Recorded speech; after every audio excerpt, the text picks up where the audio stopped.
Saudaraku yang dikasihi oleh Tuhan, hari ini saya mau berbicara tentang bagaimana kita bisa menjalani hidup tepat di pemandangan Allah. Banyak kita yang mengaku orang percaya, banyak kita yang mengaku bahwa kita adalah anak-anak Tuhan. Banyak kita yang mengaku bahwa kita sudah hidup selama ini tepat di pemandangan Allah. Tetapi sejatinya kau dan saya tidak pernah menjadi ukupan yang harum di hadapan Allah. Ketika saya mempersiapkan firman ini, saudaraku, saya mencoba terus berjalan bersama dengan Roh Kudus. Apa yang mau Engkau sampaikan kepada jemaat melalui hidupku dulu, Tuhan? Tahu nggak, saudaraku, selama kita hidup ya, kita harus tepat. Kata tepat ini sulit. Lawan dari kata tepat ini adalah meleset.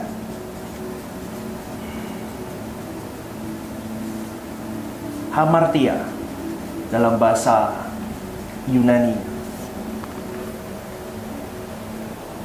Manusia itu hidup, lahir di muka bumi ini, dia sudah memiliki yang namanya natur dosa.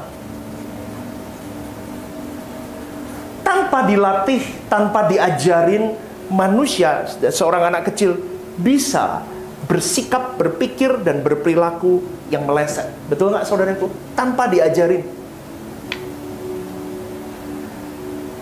Maka natur dosa ini harus diperjuangkan supaya tepat, harus digantikan menjadi natur ilahi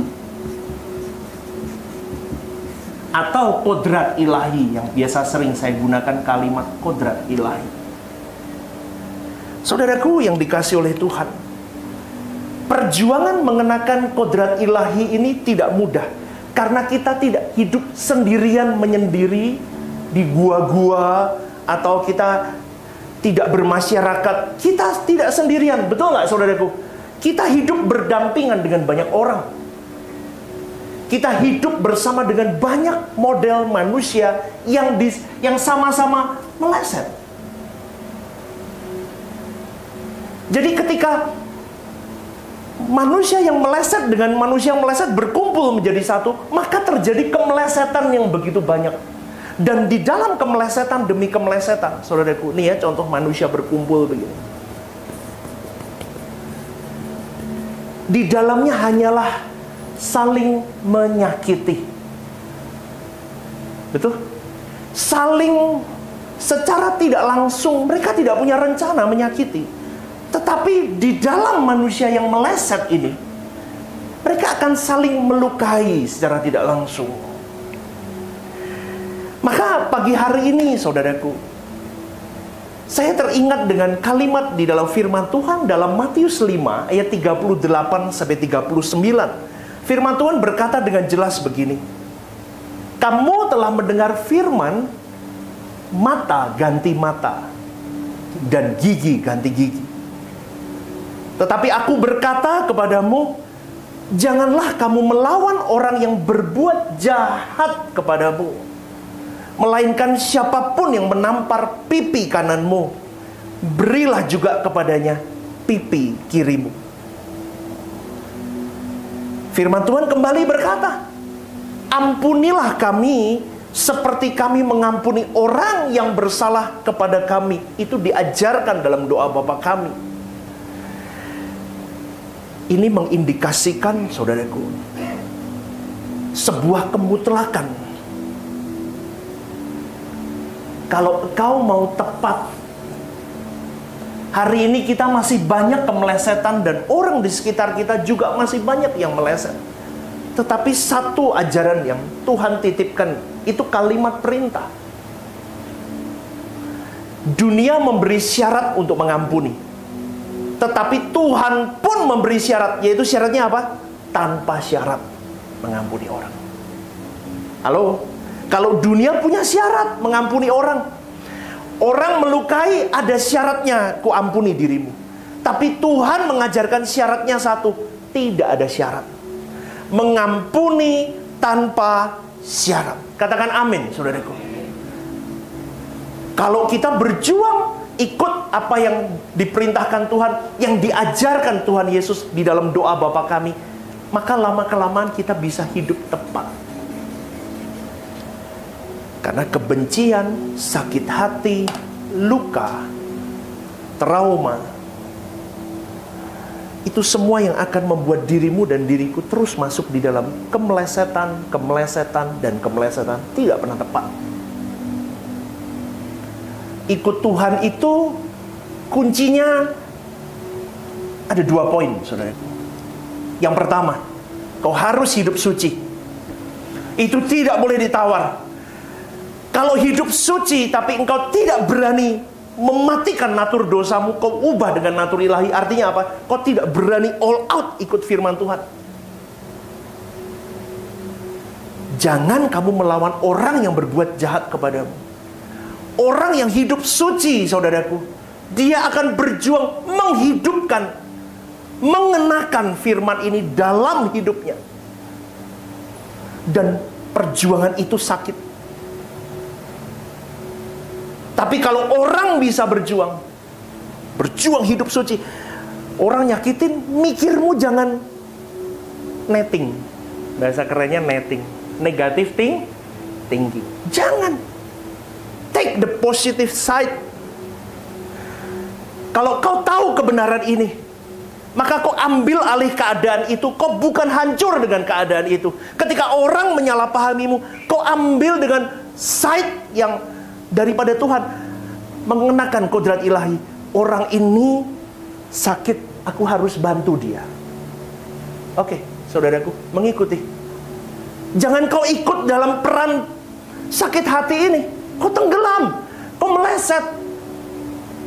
Maka ketika kita berkata, saya katakan, pertama, kau harus hidup suci. Suci pikiranmu, perasaanmu, kehendakmu. Tapi saya hidup manusia, pastor. Betul. Ketika ada sesuatu yang masih luka, berarti kau belum selesai. Ketika kau direndahkan orang dan kau masih marah, berarti kau masih punya harga. Kau masih punya nilai dalam hidupmu.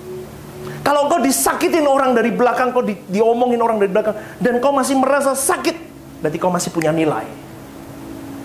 Padahal ikut Tuhan, poin yang kedua, tidak boleh punya keinginan apapun selain Tuhan. Artinya apa? Kau harus mematikan all about you. Tentang I, me, mati. Tuhan yang harus hidup.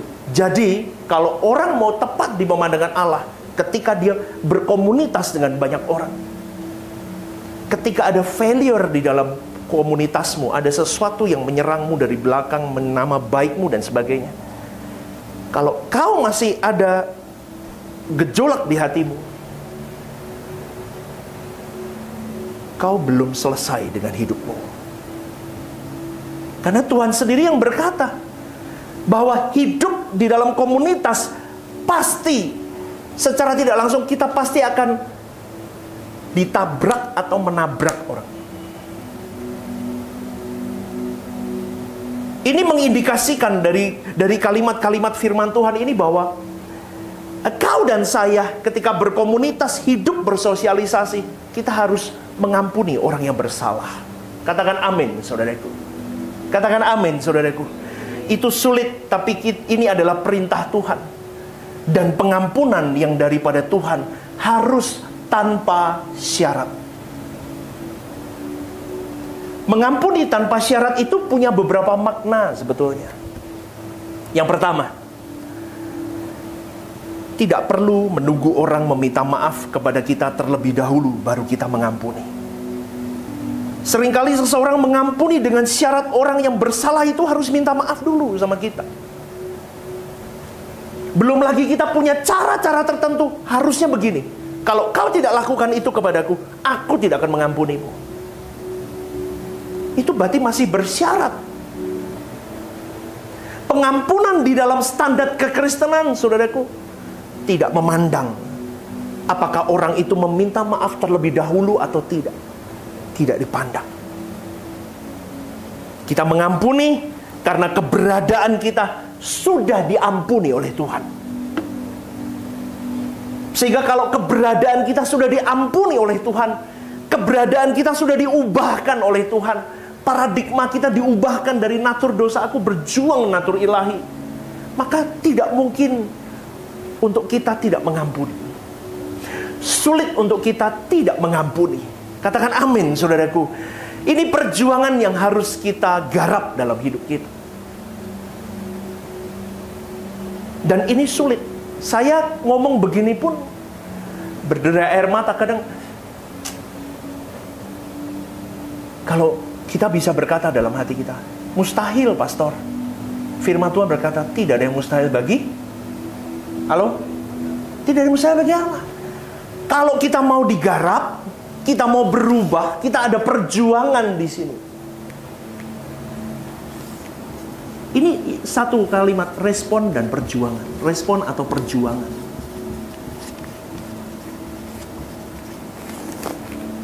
Maka Roh Kudus akan menuntun kita. Maka tidak ada yang mustahil, semua bisa. Mengampuni tanpa syarat, makna yang kedua adalah pengampunan tanpa syarat juga berarti tidak melihat besar kecilnya kesalahan di dalam mengampuni. Banyak orang dapat mengampuni orang yang bersalah kepadanya dalam ukuran-ukuran tertentu. Dia punya ukurannya sendiri. More than that, aku tidak bisa mengampuni. Kalau lebih dari itu, aku tidak bisa mengampuni. Iya apa enggak iya? Halo? Loh, ini kelihatannya di sini nggak ada yang pernah membenci ya, nggak pernah dendam, puji Tuhan. Iya apa enggak iya? Seringkali kita memberi standar ukuran. More than that, aku nggak bisa mengampunimu. Namun ketika kita sampai di satu level atau di satu stage atau stadium, kita bisa koreksi diri kita. Bisa nggak ya kita pasti punya nilai.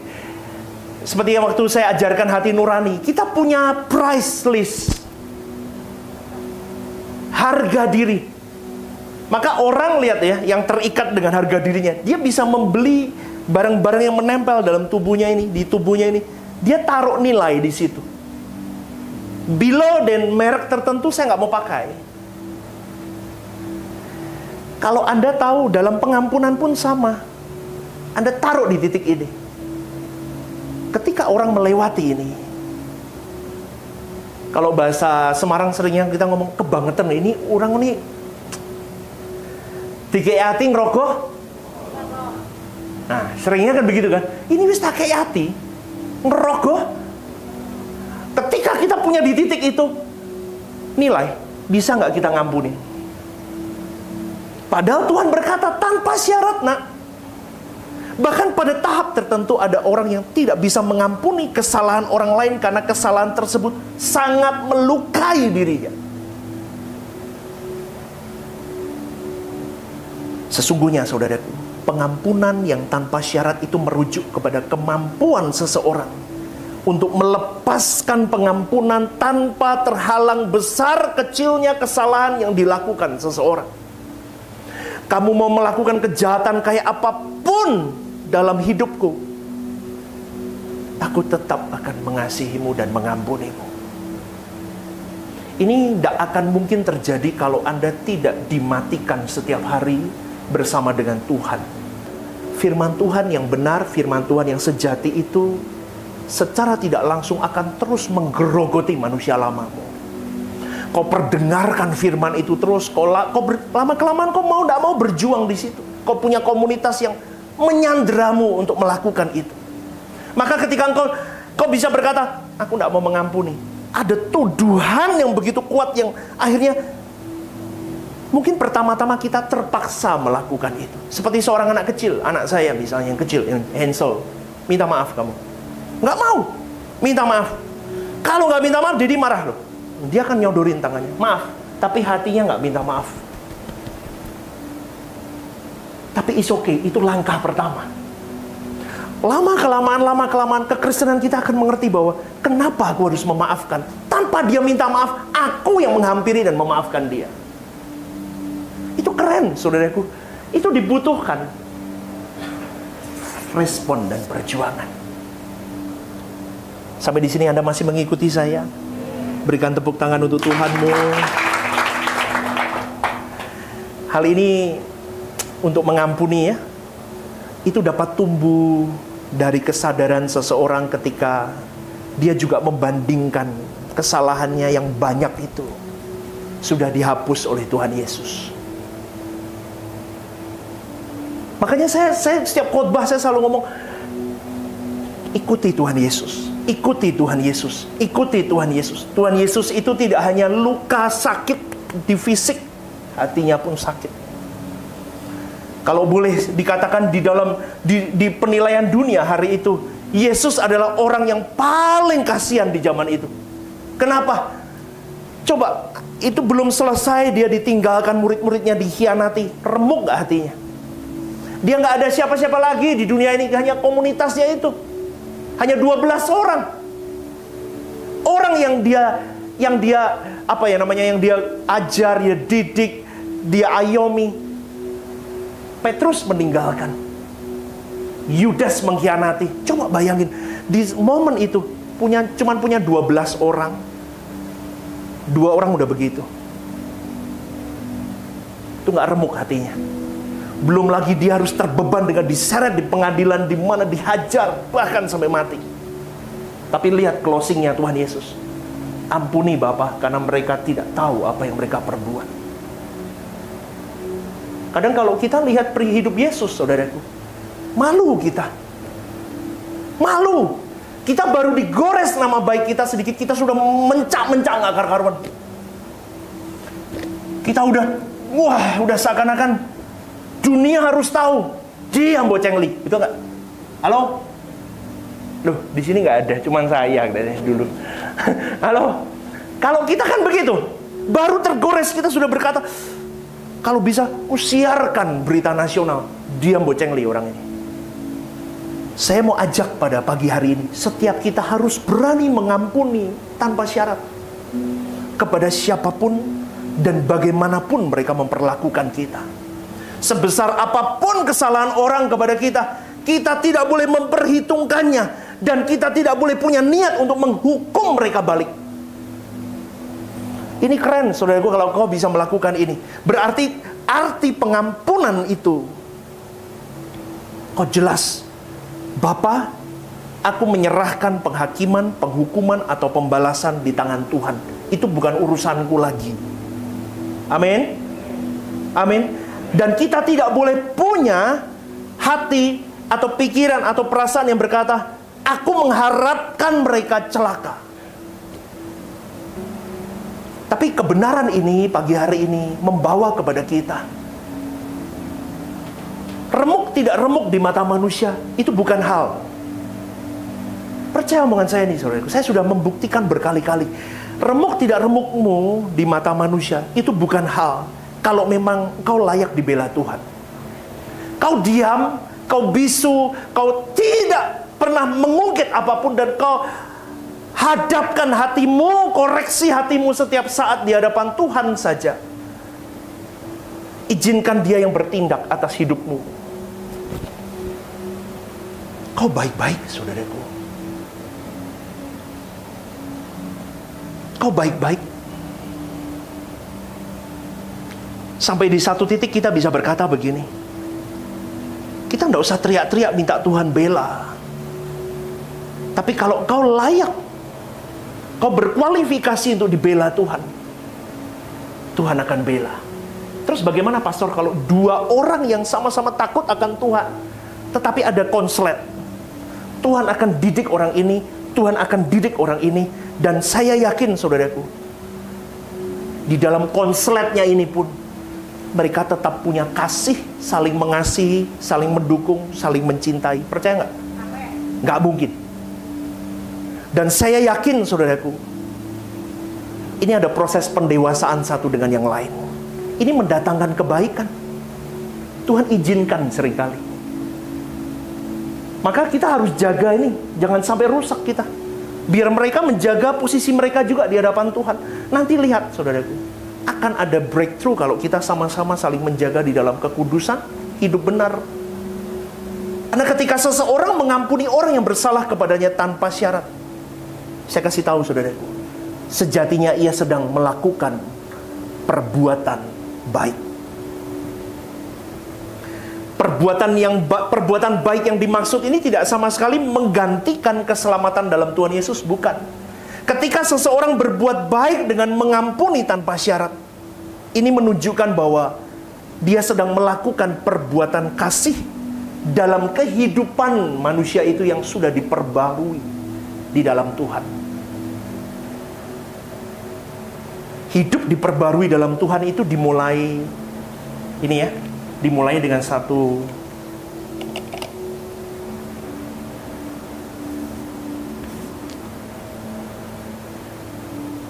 hidup di dalam Tuhan atau keselamatan manusia itu.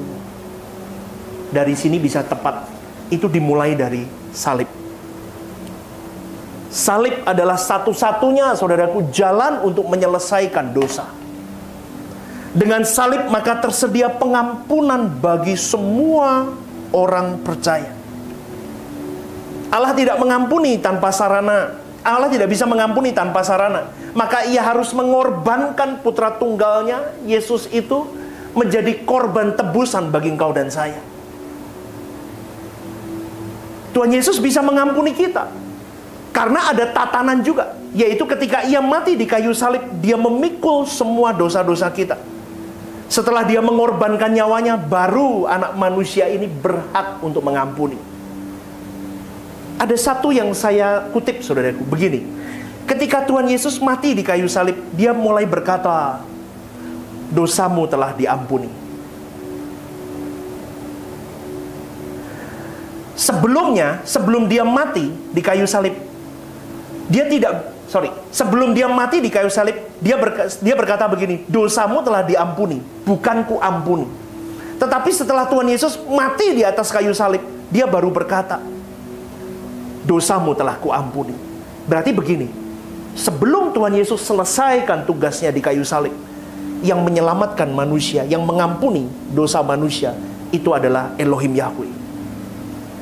Tetapi setelah Tuhan Yesus mati di atas kayu salib, dia memberikan hidupnya. Maka yang mengampuni dosa-dosa kita adalah Tuhan Yesus itu sendiri. Hari ini engkau dan saya harus sama seperti Tuhan Yesus, saudaraku. Hidupmu dan hidupku harus seperti Tuhan Yesus. Kita lihat dia punya tatanan yang ada di dalam diri Allah. Tuhan Yesus dan Bapa sendiri, yaitu Allah Bapa, bisa mengampuni kita. Itu pun melalui sarana dan mekanisme.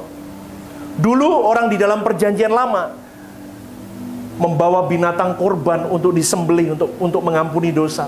Tetapi darah binatang tidak bisa menyucikan. Amin, saudaraku. Darah binatang hanya merupakan simbol profetis. Nubuatan mengenai darah sesungguhnya itu yang menghapus dosa itu adalah Tuhan Yesus. Tuhan Yesus. Maka hari ini kalau engkau dan saya sadar, aku sudah diampuni oleh pribadi Tuhan Yesus, kenapa kau tidak bisa mengampuni orang? Karena ketika kita tidak bisa mengampuni orang yang bersalah kepada kita, bukan hanya spiritualmu mati, jasmani pun rusak. Kau bisa shalom, kau bisa, oh ya selamat hari Minggu, oh ya semangat pelayanan. Tapi kalau kau tidak bisa melepaskan semua trauma, sakit hati, kebencian, kepahitan, luka yang digores dari tahun-tahun kehidupanmu dari kecil, terus sampai beranjak remaja, dewasa, kau menikah, kau punya pasangan yang melukaimu, anak-anak melukaimu, punya menantu melukaimu, cucu melukaimu, terus kau timbun berpuluh tahun dan kau tidak pernah bereskan di hadapan Tuhan. Saya mau katakan, saudaraku, hidupmu akan meleset dan meleset. Maka pernikahanmu, keluargamu, pelayananmu, hidupmu failure semuanya. Remuk. Orang mau berbuat baik kepada dirimu, kau sudah netting. karena luka. Jangan worry dengan penilaian orang. Hidupmu bukan dari apa kata orang, tapi dari apa kata Tuhan dalam hidupmu. Amin. Jangan takut. Kau disalahpahami, kau diapapun. Diam. Bisu. Masuk kamar doamu. Jaga hatimu. Kau punya Tuhan yang hidup. Kau mau berhadapan dengan siapapun, jangan takut kalau kau benar hidupmu. Tadi 2 poin. Suci hidupmu, tidak mengingini apapun. Maka hidupmu baik. Perjuanganmu, ketika kau tidak suka dengan orang, ketika orang menyalahpahami, ketika apapun failure dalam dirimu, kau rebut itu. Segera kau beri dia pengampunan sebanyak mungkin. Kenapa? Karena Tuhan Yesus sudah memberi pengampunan yang luar biasa kepada engkau dan saya. Amin. Berjuang. Kau tidak boleh dikalahkan dengan keadaan. Fakta boleh berkata, dunia menjahatimu, dunia menyalahpahamimu, dunia meninggalkanmu. It's okay, asal bukan Tuhan yang meninggalkan aku. Amin, saudaraku. Hari ini jangan gentar dengan itu. Pengampunan diberikan supaya orang yang diampuni bisa mengampuni. Katakan amin. Saya ulang sekali lagi. Pengampunan diberikan supaya orang yang diampuni bisa mengampuni. Kau dan saya harus bisa mengampuni. Seperti Yesus itu harus dipraktekkan dalam hari hidup. Jika seseorang bersedia mengampuni orang lain, maka dia akan diampuni oleh Bapaknya. Jika seseorang tidak bersedia mengampuni orang lain, maka dia pun tidak diampuni. Kalau seseorang menerima kebaikan Allah, yaitu supaya dia bisa menjadi baik, agar dia menjadi baik. Karena kalau dia tidak menjadi baik, maka kebaikan yang Allah berikan dibatalkan. Maka saudaraku, kebaikan Allah itu apa? Kau hidup bersama dengan Dia suatu hari nanti di langit baru, bumi baru. Tapi orang-orang yang tidak bisa mengampuni sesamanya dibatalkan. Jadi boleh dikatakan begini, tidak mungkin seseorang yang masih menyimpan luka hati, kebencian, kepahitan, diizinkan menginjakkan kaki ke langit baru, bumi baru. Tuhan Yesus mengatakan berulang-ulang dalam beberapa Injil. Katanya begini, kalau kamu tidak mengampuni saudaramu dan tidak mengampuni orang lain, Bapamu juga tidak mengampuni kamu. Tegas, saudaraku. Udah jelas. Hari ini saya mau berkhotbah seperti apapun, saya pelayanan ke Yogyakarta, kemana-kemana, di mana-mana pelayanan, tapi yang tahu kedalaman hatiku, aku dan Tuhan. Ketika Tuhan panggil saya kembali, ketika saya masih membawa sampah benci itu, meskipun spektakuler pelayanan itu, pelayanan tetap bisa spektakuler tanpa Tuhan. Halo? Jangan tertipu dengan hal itu. Tetapi pelayanan yang spektakuler bersama dengan Tuhan itu biasanya akibatnya mengubah seseorang. Halo? Hidup seseorang berubah. Itu. Kenapa saya katakan tanpa Tuhan bisa spektakuler? Oh bisa. I.O. hari ini hebat-hebat. Event organizer. Orang ahli bicara di depan bisa, saudaraku. Tetapi pribadi yang bersama dengan Tuhan bersekutu setiap hari akan mengubah orang lain. Pengampunan ini menjadi simbol atau lambang dari karakteristik sebagai orang Kristen sejati. Senggol kiri kanannya, beri pengampunan.